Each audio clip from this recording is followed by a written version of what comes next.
नमस्कार दोस्तों, स्वागत है आपका आज के इस खास वीडियो में जहां पर हम बात करेंगे भारत की बदलती सियासत और समाज की उस नई तस्वीर की जो धीरे धीरे हमारे सामने उभर कर आ रही है। मैं हूं आपका दोस्त मनदीप और आज हम डिकोड करेंगे ऑपरेशन सिंदूर और उसके पीछे की कहानी को। क्या ये सिर्फ एक दिखावा था या फिर ये भारत के भविष्य की एक झलक है? चलिए शुरू करते हैं दोस्तों। बदलाव कोई रातों रात नहीं होता, चाहे वो समाज में हो, राजनीति में हो या फिर हमारे सोचने के तरीके में हो। ये एक लंबी प्रक्रिया होती है। कई बार जब बदलाव शुरू होता है तो हमें लगता है अरे ये तो बस थोड़े समय की बात है, लेकिन असल में ये बदलाव तात्कालिक या दीर्घकालिक, इसका पता समय के साथ चलता है। और आज मैं आपसे कहना चाहता हूं कि भारत इस समय एक बड़े बदलाव के दौर से गुजर रहा है। ये बदलाव सिर्फ सतह पर ही नहीं है, बल्कि ये हमारी सोच, हमारी राजनीति और हमारे समाज की गहराइयों में हो रहा है। साथियों, ऑपरेशन सिंदूर के बारे में तो आपने सुना ही होगा, लेकिन इसकी शुरुआत कैसे हुई और इसका असल महत्व क्या है, यह समझना बहुत जरूरी है। इस ऑपरेशन की ब्रीफिंग की जिम्मेदारी दी गई थी दो महिला सैन्य अधिकारियों को, कर्नल सोफिया कुरैशी जो आर्मी से थी और विंग कमांडर व्योमिका सिंह जो एयरफोर्स से थी। अब कुछ लोग कह सकते हैं कि अरे ये तो बस दिखावे की बात है, सरकार ने सिर्फ ऑप्टिक्स के लिए ऐसा किया था। लेकिन दोस्तों रुकिए एक मिनट, इसे इतनी आसानी से खारिज नहीं किया जा सकता।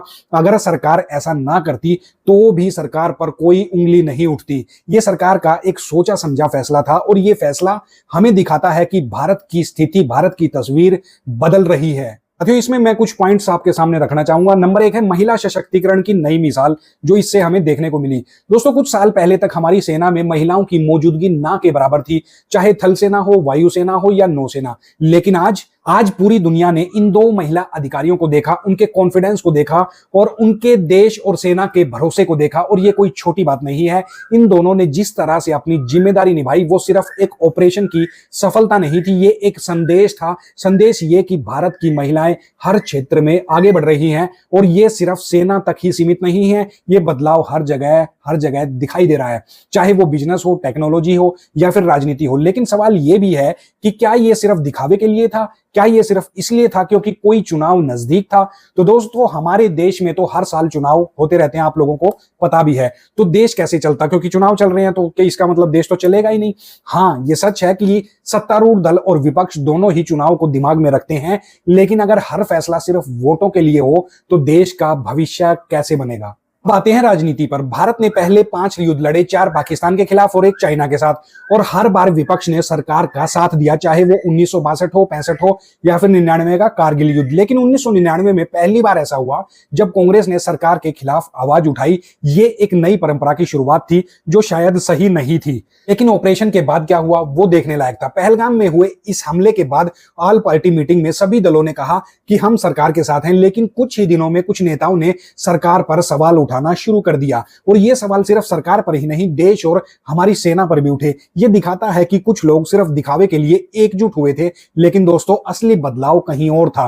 पहली बार ऐसा हुआ कि पार्लियामेंट्री डेलीगेशन जो 30 से 32 देशों में गया, और वो गया अपनी पार्टी का पक्ष रखने के लिए नहीं, वो गया भारत का पक्ष रखने के लिए। इस डेलीगेशन में शामिल थे मुस्लिम सांसद, वो भी बड़ी संख्या में। और ये कोई छोटी बात नहीं थी, खासकर उस सरकार के लिए जिसे कुछ लोग हिंदुत्ववादी बोलते हैं। दोस्तों, पहले ऐसा कभी नहीं हुआ था। ना कांग्रेस के 50-55 के साल के जो शासन था उसमें ऐसा कभी नहीं हुआ था, और ना ही किसी सरकार में ऐसा हुआ था। इस डेलीगेशन में मुस्लिम सांसदों को इतनी बड़ी जिम्मेदारी दी गई और ये लोग गए, उन्होंने दुनिया के सामने भारत का पक्ष रखा। इसमें वो लोग भी शामिल थे जो बीजेपी और पीएम मोदी के कट्टर विरोधी हैं, धुर विरोधी हैं। उदाहरण के लिए आप इसमें देख लीजिए, शशि थरूर जी गए हैं, कांग्रेस के वरिष्ठ नेता हैं और 4 बार के वो सांसद हैं और अंतर्राष्ट्रीय मंचों पर एक जानी मानी, जानी पहचानी आवाज भी है। या फिर असदुद्दीन ओवैसी को ले लीजिए, जो बीजेपी पर इस्लामोफोबिक होने का आरोप भी लगाते रहते हैं, लेकिन इस डेलीगेशन में वो भारत के लिए बोले। ये पहली बार हुआ कि विपक्षी नेता विदेश में जाकर भारत सरकार का पक्ष रख रहे हैं। बड़ा सवाल यह है कि क्या ये बदलाव लंबे समय तक रहेगा? ये जो बदलाव है वो स्थायी है?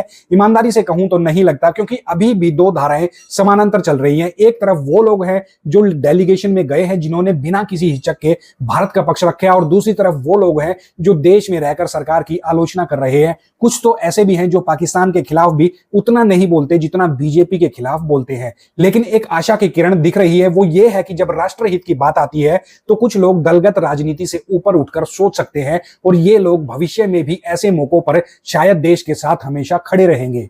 इसमें एक चीज और निकल के आती है, जो है मोदी की समन्वय की राजनीति। दोस्तों, ये बदलाव सिर्फ विपक्ष की वजह से नहीं हुआ, इसका क्रेडिट पीएम नरेंद्र मोदी की समन्वय की राजनीति को भी जाता है। जरा ध्यान से सुनना है, समन्वय की राजनीति आखिर क्या है।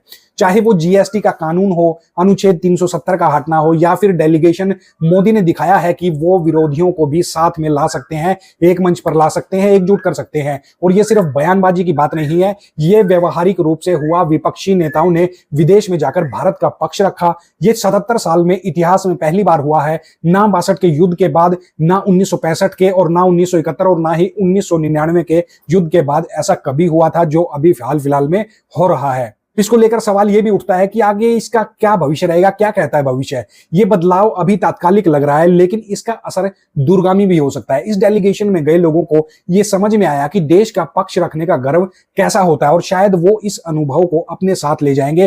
पूर्व पीएम अटल बिहारी वाजपेयी कहा करते थे, वो कहते थे कि संसद में संख्या से सरकार चलती है, लेकिन देश संख्या से नहीं चलाया जा सकता। आज मोदी सरकार के पास लोकसभा में पूर्ण बहुमत नहीं है, सिर्फ 244 सीटें हैं, जबकि बहुमत के लिए उन्हें 272 आंकड़ा चाहिए। फिर भी वो ना सिर्फ सरकार चला रहे हैं, बल्कि देश को भी आगे ले जा रहे हैं। अब आखिरी बात जो मैं आपसे करना चाहूंगा, ऑपरेशन सिंदूर सिर्फ एक सैन्य ऑपरेशन नहीं था, ये एक संदेश था। संदेश ये कि भारत बदल रहा है, हमारी सेना में महिलाएं नई ऊंचाइयां छू रही हैं, हमारी राजनीति में एक नया समन्वय देखने को मिल रहा है, और सबसे जरूरी कि हमारा समाज राष्ट्रहित और दलगत हितों से ऊपर की उठ रहा है, आगे बढ़ रहा है। लेकिन सवाल यह भी है कि क्या यह बदलाव स्थायी रहेगा, या फिर यह सिर्फ एक पल की चमक है। आप क्या सोचते हैं, कमेंट करके हमें जरूर बताइएगा। साथियों, अगर आपको ये वीडियो पसंद आई हो तो लाइक, शेयर और सब्सक्राइब जरूर करना। अगली बार फिर मिलेंगे एक नए टॉपिक के साथ। तब तक के लिए जय हिंद, जय राष्ट्र, जय हरियाणा।